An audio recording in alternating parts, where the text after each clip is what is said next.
All right, welcome to chapter 8 of Homegoing by Yaa Gyasi. We're on H's narrative now. H is the son of Kojo and Anna, and this is the start of part 2 of our novel. We're starting on page 157. It took 3 policemen to knock H down, 4 to put him in chains. "I ain't done nothing," he shouted once they got him to the jail cell, but he was speaking only to the air they had left behind. He'd never seen people walk away so quickly, and he knew he had scared them.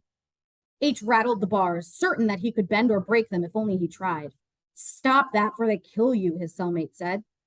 H recognized the man from around town. Maybe he'd even sharecropped with him once on one of the county farms. "Can't nobody kill me," H said. He was still pressing on the bars, and he could hear the metal start to give between his fingers. Then he could feel his cellmate's hands on his shoulder. H turned around so quick the other man didn't have time to move or think before H had him lifted by the throat. H was over 6 feet tall, and he had the man so high up, his head brushed the top of the ceiling. If H lifted him any higher, he would have broken through. "Don't you touch me again," H said. "You think them white folks won't kill you?" the man said, his words coming out small and slow. "What I done?" H said. He lowered the man to the ground, and he fell to his knees, gasping up long sips of breath. "Say you was studying a white woman." "Who say?" "The police. Heard 'em talking about what to say before they went out to get you." H sat down next to the man. "Who they say I was talking to?" "Cora Hobbs." "I wasn't studying no Hobbs girl," H said. His rage lit anew. If there were rumors about him and a white woman, he would have hoped it would be someone prettier than his old sharecropping boss's daughter. "Boy, look at you," his cellmate said, his gaze so spiteful now that H grew suddenly, inexplicably afraid of the smaller, older man. "Don't matter if you was or wasn't. All they got to do is say you was. That's all they got to do. You think because you all big and muscled up, you safe? Nah, them white folks can't stand the sight of you, walking around free as can be. Don't nobody want to see a black man look like you walking proud as a peacock, like you ain't got a lick of fear in you." He rested his hand against the cell wall and closed his eyes for a second. "How old you was when the war ended?" H tried to count back, but he'd never been very good at numbers, and the Civil War was so long ago that the numbers climbed higher than H could reach. "Not sure, about 13, I reckon," he said. "Mm-hmm. See, that's what I thought. You was young. Slavery ain't nothing but a dot in your eye, huh? If nobody tell you, I'ma tell you. War may be over, but it ain't ended." The man closed his eyes again. He let his head roll against the wall, this way, then that. He looked tired, and H wondered how long he'd been sitting in that cell. "My name's H," he finally said, a peace offering. "It's the only one H ain't no kind of name," his cellmate said, never opening his eyes. "It's the only one I got," H said. Soon the man fell asleep. H listened to him snore, watched the rise and fall of his chest. The day the war ended, H had left his old master's plantation and began to walk from Georgia to Alabama. He'd wanted new sights and sounds to go with his newfound freedom. He was so happy to be free. Everyone he knew was just happy to be free. But it didn't last long. H spent the next 4 days in the county jail. On the second day, the guards took his cellmate away. He didn't know where. When they finally came for H, the guards wouldn't tell him what the charge was, only that he had to pay the $10 fine by the end of the night. "I only got $5 saved," H said. It had taken him nearly 10 years of sharecropping to put away that much. "Maybe your family can help," the chief deputy said, but he was already walking away, on to the next person. "Ain't got no family," H said to no one. He had made the walk from Georgia to Alabama by himself. He was used to being alone, but Alabama had turned H's loneliness into something like a physical presence. He could hold it when he went to bed at night. It was in the handle of his hoe, in the puffs of cotton that floated away. He was 18 when he met his woman, Eve. By the time he'd gotten so big that no one ever crossed him, by then he'd gotten so big no one ever crossed him, he could walk into a room and watch it clear as men and women made way for him. But Eve always stood her ground. She was the most solid woman he'd ever met, and his relationship with her was the longest he'd had a relationship with anyone at all. He would have asked her for her help by now, but she hadn't talked to him since the day he called her by another woman's name. He had been wrong to cheat on her, wronger still to lie. He couldn't call Eve now, not with this shame hanging over him. He'd heard of black women coming to the jailhouse to look for their sons or husbands and being taken into a back room by the policeman, told that there were other ways to pay a fine. No, H thought. Heath would be better off without him. By sunrise the next morning on a sweltering July day in 1880, H was chained to 10 other men and sold by the state of Alabama to work the coal mines just outside of Birmingham. Next, the pit boss shouted, and the chief deputy shoved H in front of him.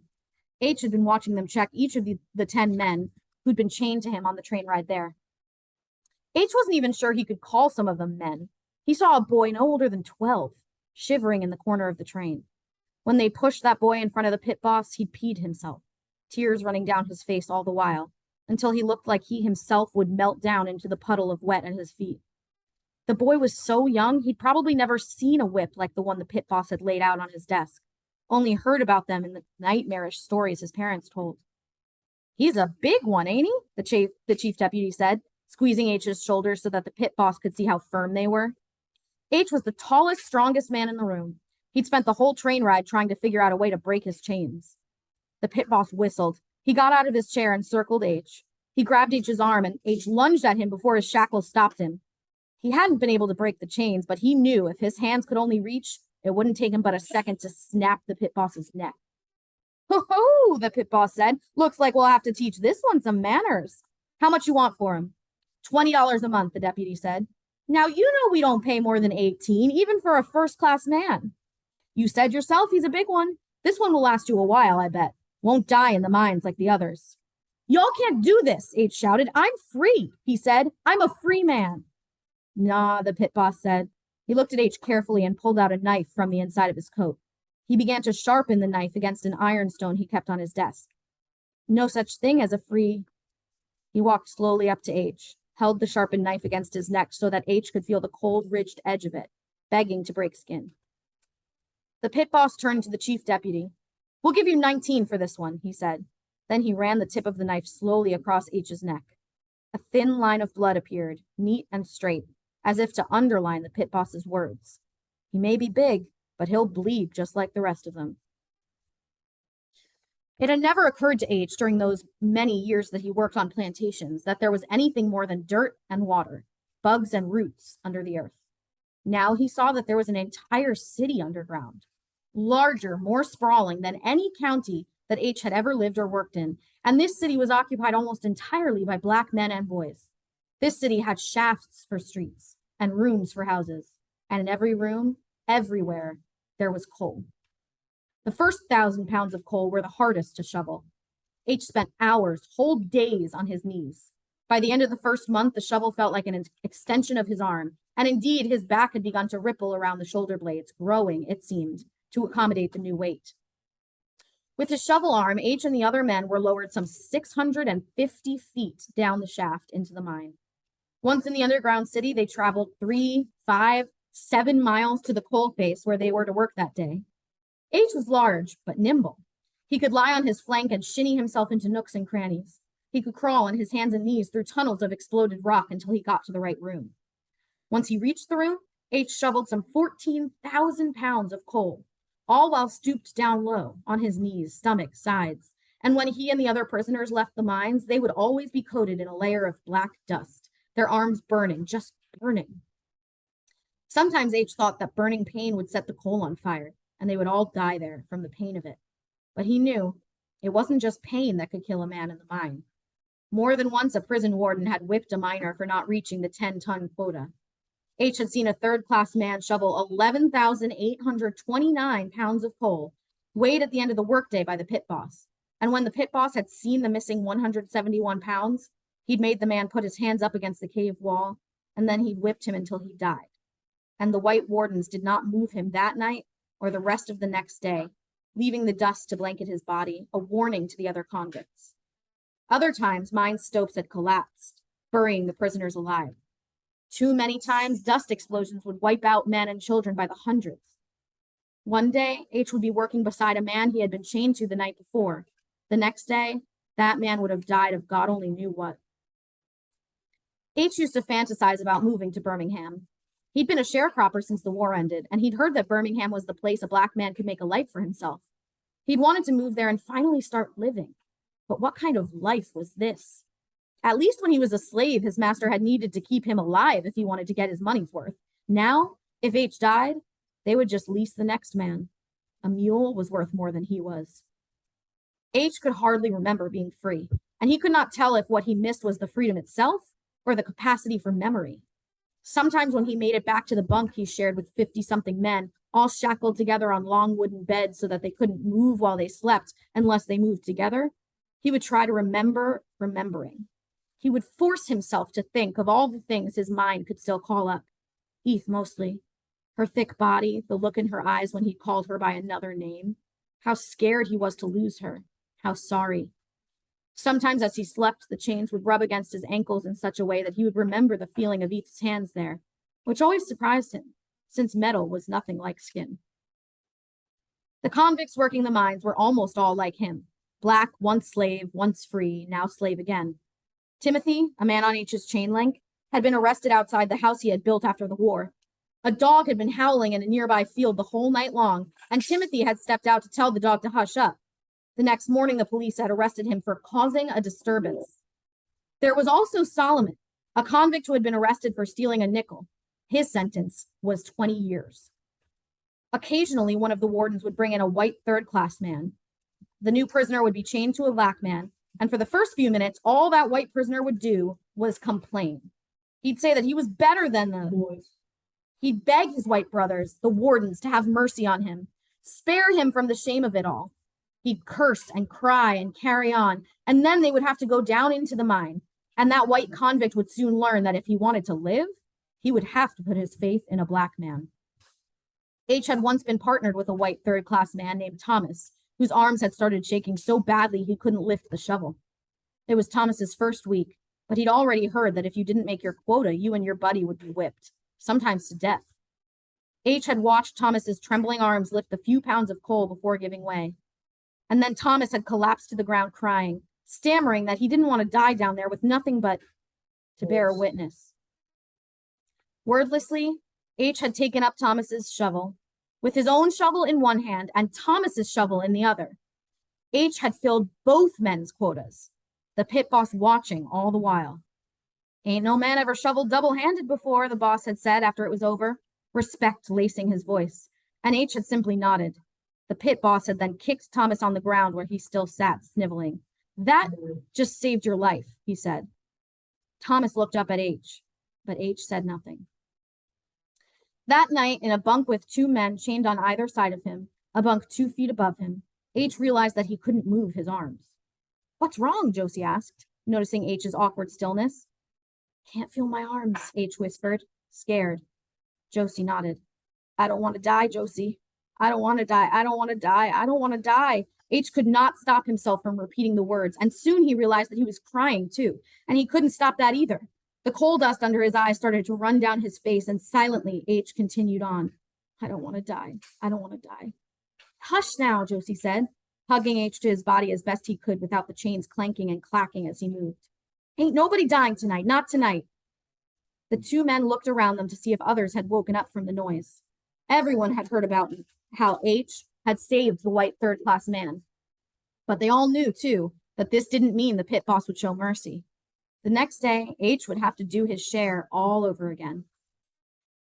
The next day, H was assigned the morning shift, partnered again with Thomas. He and the other morning shift men woke up while the moon was so bright in the sky, sliced thin and arched upward as though it were the crooked white-toothed smile of the dark-skinned night. They went over to the mess hall to take a cup of coffee and slab of meat. They got a sack lunch to take with them, and then they were lowered some 200 feet down below the Earth's surface until they hit the belly of the mine. From there, H and Thomas continued 2 miles in and further down, stopping finally in the room of the mine where they were to work that day. Usually there were only 2 men to a room, but this one was particularly difficult, and the pit boss had paired H and Thomas with Josie and his third-class man, a convict called Bull, who had gotten his name not because of his frame, stocky and squat and commanding, but because Klansmen had burned his face one night. Branded him, they said, so that everyone would know he was no good. H had gone through all the motions of that morning, his arms achingly anchored to his sides as he refused the coffee and meat. Couldn't pick up the lunch sack to hold it, shinnied onto the elevator shaft. He had made it through the morning without drawing attention, trying to save up his energy for when he would have to start working. Josie was the cutter that day. He was 5 feet 4 inches tall, a small man, but he understood the ways of the rock like no one H had ever worked with did. Josie was a first-class man they all respected, working off year 7 of his 8-year sentence as fervently as he had year 1. He would often say how he was going to get free and start working in the mines for pay, as some of the other black men had done.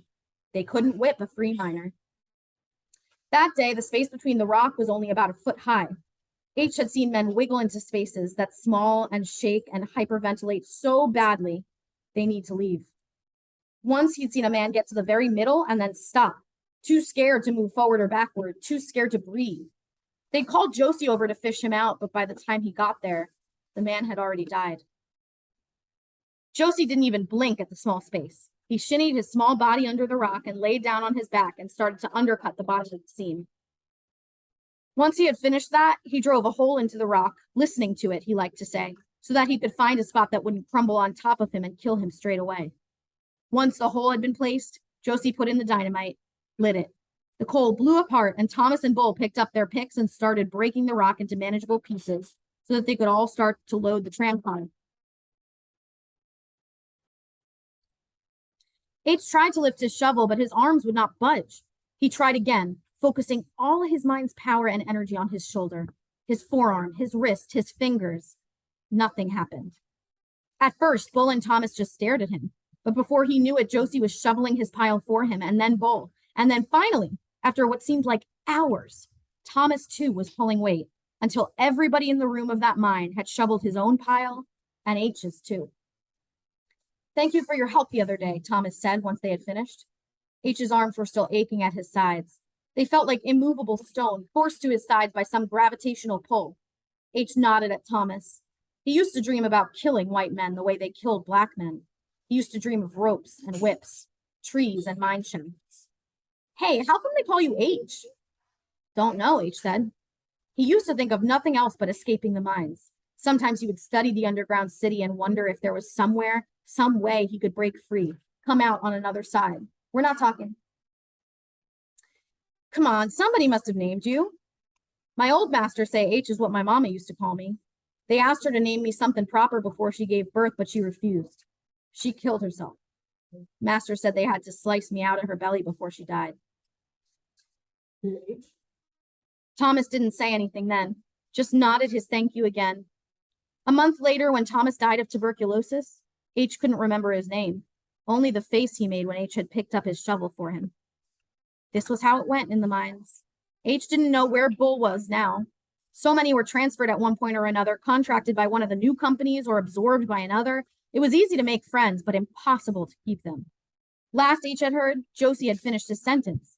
And now all the convicts told stories about how their old friend had finally become one of those free miners they had all heard about, but never dreamed of actually becoming. H shoveled his last 1,000 pounds of coal as a convict in 1889.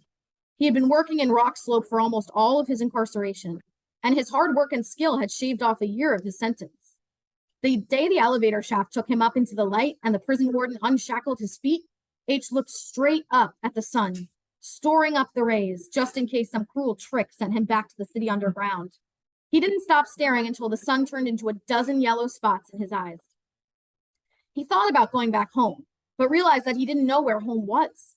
There was nothing left for him on the old plantation he'd worked, and he had no family to speak of. The first night of his second freedom, he walked as far as he could, walked until there was no mine in sight, no smell of coal clinging to his nostrils. He entered the first bar he saw that contained black people, and with the little money he had, he ordered a drink. He had showered that morning, tried to rub the clench marks of the shackles from his ankles, the soot from underneath his nails. He had stared at himself in the mirror until he was confident that no one could tell he had ever been in a mine. Sipping his drink, H noticed a woman. All he could think was that her skin was the color of cotton stems, and he missed that blackness, having only known the true blackness of coal for nearly 10 years. "Excuse me, miss, could you tell me where I am?" he asked. He hadn't spoken to a woman since the day he called Eth by another woman's name. "You ain't looked at the sign before you came in?" she asked, smiling. "I reckon I ain't," he said. "You in Pete's bar, Mr. H is my name." "Mr. H is my name." They talked for an hour. He found out her name was Dinah, and she lived in Mobile, but was visiting a cousin there in Birmingham. a very Christian woman who would not care to see her kin drinking. H had just about gotten it into his head to ask her to marry him when another man stepped in to join them. You look mighty strong, the man said. H nodded. I suppose I am. How you gotta be so strong? The man asked, and H shrugged. Go on, the man said. Roll up your sleeve. Show us some muscle. H started laughing, but then he looked at Dinah, and her eyes were twinkling in that way that said maybe she wouldn't mind seeing. And so he rolled up his sleeve. At first, both people were nodding appreciatively, but then the man came closer. What's that? He said, tugging where the sleeve met H's back until he made a rent in the fabric and the whole cheap thing tore loose. Dear Lord, Dinah said, covering her mouth. H craned his neck, trying to look at his own back, but then he remembered and knew he didn't need to. It had been nearly 25 years since the end of slavery, and free men were not supposed to have fresh scars on their backs, the evidence of a whip. I knew it, the man said. I knew he was one of them cons from over at the mines. Ain't nothing else he could be. Dinah, don't you waste any more time talking to this. She didn't. She walked away with the man to stand on the other side of the bar. H rolled his sleeve back down and knew that he couldn't go back to the free world, marked as he was. He moved to Pratt City, the town that was made up of ex-cons, white and black alike, convict miners who were now free miners. His first night there, he asked around for a few minutes until he found Josie, along with his wife and children, who had moved out to Pratt City to be with him. Ain't you got no one? Josie's wife said, frying up some salt pork for H, working hard to make up for the fact that he had not eaten a good meal for 10 years, maybe more. Had a woman named Eve long time ago, but I reckon she ain't going to want to hear from me now. The wife gave him a piteous look, and H figured she was thinking she knew the whole story of Eve, having married a man herself before the white man came and labeled him con. Little Joe, the wife called, over and over until a child appeared. This our son, little Joe, she said. He know how to write. H looked him over. He couldn't have been more than 11 years old. He was knobby-kneed and clear-eyed. He looked just like his father, but he was different too. Maybe he wouldn't end up the kind of man who needed to use his body for work. Maybe he'd be a new kind of black man altogether, one who got to use his mind. He gonna write your woman, the wife said. Nah, H said, thinking about how Eve had fled the room the last time they were together, fled like a spirit was chasing her. Ain't no need. The wife clucked her tongue twice, 3 times. I ain't gonna hear none of that, she said. Somebody gotta know you free now. Somebody in this world need to know at least that. With all due respect, ma'am, I got myself, and that's all I ever needed. Josie's wife looked at him long and hard, and H could see all the pity and anger in that look, but he didn't care. He didn't back down, and so finally, she had to. The next morning, H walked with Josie over to the mine to ask for work as a free laborer. The boss man was called Mr. John. He asked H to take off his shirt. He inspected the muscles on his back and his arms and whistled. Any man what can spend 10 years working at Rock Slope and live to tell about it's worth a watching. Made some deal with the devil, have you? Mr. John asked, looking at H with his piercing blue eyes. Just a hard worker, sir, Josie said. Hard and smart, too. You vouch for him, Josie? Mr. John asked. Ain't none better but me, Josie said. H left with a pick in his hands. Pratt City life was not easy, but it was better than the living H had known anywhere else. He had never seen anything like it before. White men and their families next door to black men and theirs. Both colors joining the same unions, fighting for the same things. The mines had taught them that they had to rely on each other if they wanted to survive. And they had taken that mentality with them when they started the camp, because they knew no one but a fellow miner, a fellow ex-con, knew what it was like to live in Birmingham and try to make something of a past that you would sooner forget. The work H did was the same, only now he got paid for it. Proper wages, for he had once been a first-class man, contracted by coal companies from the state prison for $19 a month. Now that money went into his own pocket, sometimes as much as $40 in a single month. He remembered what little he had saved sharecropping for 2 years at the Hobbs plantation, and he knew that in some dark and twisted way, the mine was one of the best things that had happened to him. It taught him a new skill, a worthy one, and his hands would never have to pick cotton or till land ever again. Josie and his wife, Jane, had been gracious enough to let H move in with them, but H had tired of living off of and around other people and their families.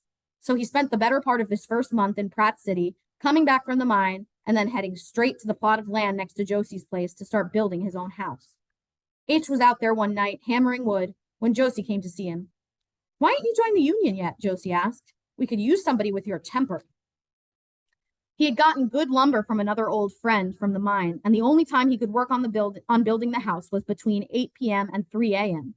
At every other waking hour, he was down in the mines.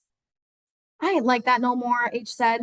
Though he had no scar on his neck from the day the pit boss had sliced him, he still ran his hands there from time to time as a reminder that a white man could still kill him for nothing. Oh, you ain't like that, huh? Come on, H. We fighting for things that you could use too. Ain't like you got anybody to keep you company in this here house you buildin'. Union might do you some good. H sat in the very back of the first meeting he ever went to, his arms folded. At the front of the room, a doctor spoke to them about black lung disease. The mineral dust that covers the outside of your bodies when you leave, well, that gets inside your body too. Makes you sick. Shorter hours, better ventilation, those are things that you should be fighting for. It had taken about a month, but it wasn't just Josie's talk that finally convinced H to join. The truth was he was scared of dying in the mines, and his freedom had not erased his fear. Every time H was lowered down into the mine, he would picture his own death. Men were getting diseases he had never before seen or heard of, but now that he was free, he could make the danger worth something. More money's what we should be fighting for, H said. A murmur started to pass through the room as people craned their necks to see who had spoken. Two Shovel H is here. Is that Two Shovel? He'd gone so long without attending a meeting. Ain't no way to keep from breathing the dust, Doc, H said. Hell, most of the men in this room are halfway to death as it is. Might as well get paid before we go. Behind H, the meeting door started to rustle, and a child who'd had his leg blown off hobbled in. He couldn't have been more than 14 years old, but already H felt like he could picture the entire course of that boy's life. Maybe he'd started out as a breaker, sitting hunched over tons of coal, trying to separate it from slate and rock. Then maybe the bosses moved him up to Spragger because they saw him running outside one day and knew that he was fast. The boy had to run along the cars, jamming sprags in the wheels to slow the cars down. But maybe one car didn't slow down. Maybe that one car jumped the track and took the boy's leg and his whole future with it. Maybe what saddened the boy most after the doctor sawed it off was the fact that he wouldn't ever get to be a first-class miner like his father. The doctor looked from H to the crippled boy and back again. Money's nice, don't get me wrong, but mining can be a whole lot safer than what it is. Lives are worth fighting for, too. He cleared his throat, then continued to speak about the signs of black lung. On his walk home that night, H started to think about the crippled boy, how easy it had been for H to make up his story, how easy it was for a life to go one way instead of another. He could still remember telling his cellmate that nothing could kill him, and now he saw his mortality all around him. What if H hadn't been so arrogant when he was a younger man? What if he hadn't been arrested? What if he treated his woman right? He should have had children of his own by now. He should have had a small farm and a full life. Suddenly, H felt like he couldn't breathe, like that decade's worth of dust was climbing up his lungs and into his throat and choking him. He hunched over and started to cough and cough and cough, and when he'd finished coughing, he stumbled his way to Josie's house and knocked on the door. Little Joe answered, with sleep in his eyes. My daddy ain't back from the meeting yet, Uncle H, she said. I ain't here to see your daddy, son. I need you to write me a letter. Can you do that? Little Joe nodded. He went into the house and came back out with the supplies he needed.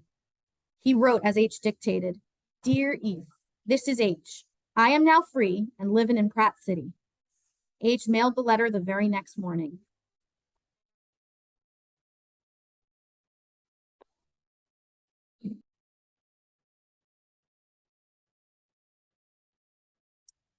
We are at the bottom of 171. H mailed the letter the very next morning. 172. What we need to do is call a strike, a white union member said. H was sitting in the front row of the church house where the union meetings were held. There was an endless list of problems, and the strike was the first solution.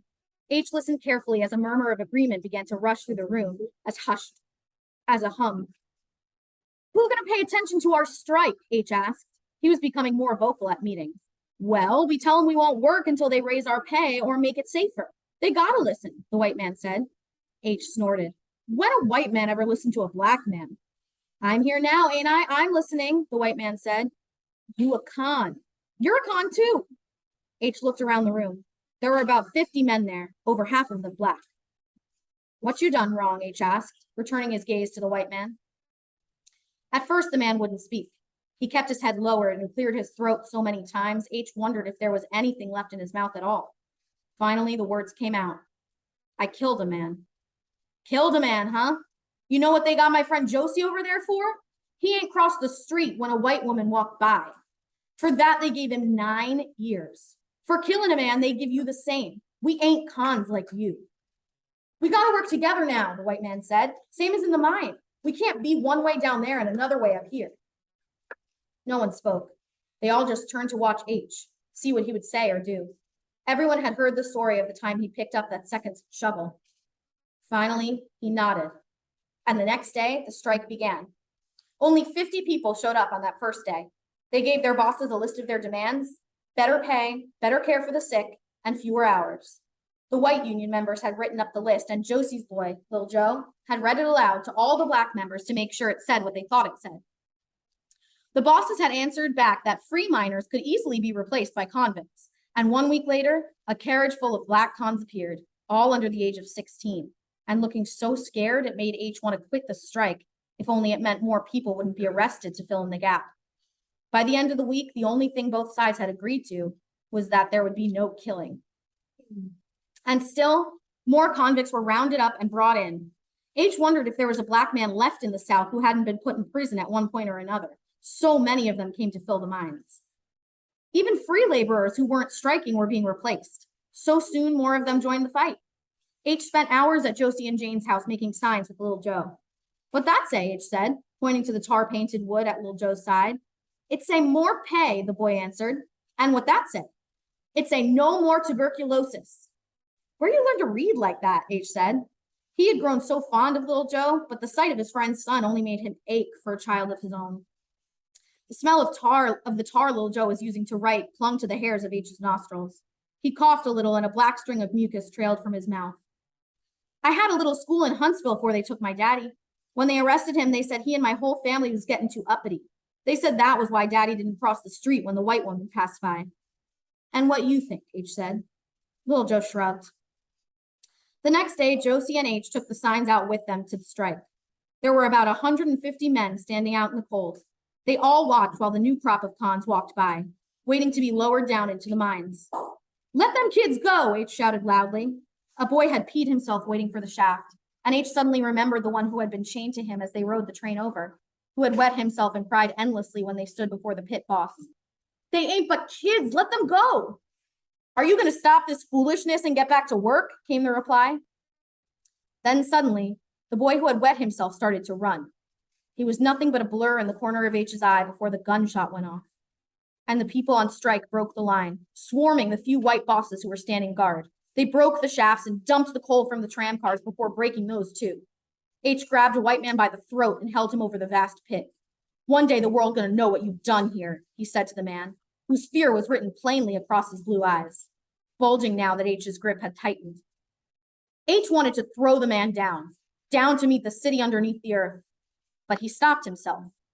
He was not the con they had told him he was. It took 6 more months of striking for the bosses to give in. They would all be paid 50 cents more. The running boy was the only one who died in the struggle. The pay increase was a small victory, but one that they would all take. After the day the running boy died, the strikers helped clean up the mess the fight had made. They picked up their shovels, found the boy who'd been gunned down, and buried him in the potter's field. H wasn't sure what the others were thinking when they finally laid the boy to rest among the hundreds of other cons who had died there, nameless. But he knew that he was thankful. After the union meeting where the raise was announced, H walked home with Josie. He saw his friend off to his house, and then he went next door to his own. When he got there, he saw that his front door was swinging open, and a strange smell was coming from inside. He still had his pick on him, caked with dirt and coal from the mine. He lifted the pick over his head, certain that a pit boss had come to meet him. He crept in lightly, ready for whatever came next. It was Eve. Apron tied around her waist and handkerchief wrapped around her head, she turned from the stove where she was cooking greens and faced him. You might as well set that thing down, she said. H looked at his hands. The pick was raised just slightly above his head, and he lowered it to his side and then to the floor. I got your letter, Eve said. And H nodded, and the two of them just stood there and stared at each other for a moment before Eve found her voice again. Had to get Miss Benden from up the street to read it for me. First, I just let it sit there on my table. Every day I would pass it and I'd think about what I was going to do. I let 2 months go by that way. The fat back at the bottom of the pot started to crackle. H didn't know if Eth could hear it because she had not looked away from him, nor he from her. You have to understand, H, the day you called me that woman's name, I thought, ain't I been through enough? Ain't just about everything I ever had been taken away from me? My freedom, my family, my body, and now I can't even own my name? Are we okay?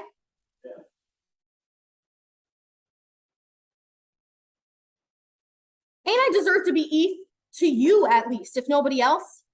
My mama gave me that name herself. I spent 6 good years with her before they sold me out to Louisiana to work them sugar canes. All I had of her then was my name.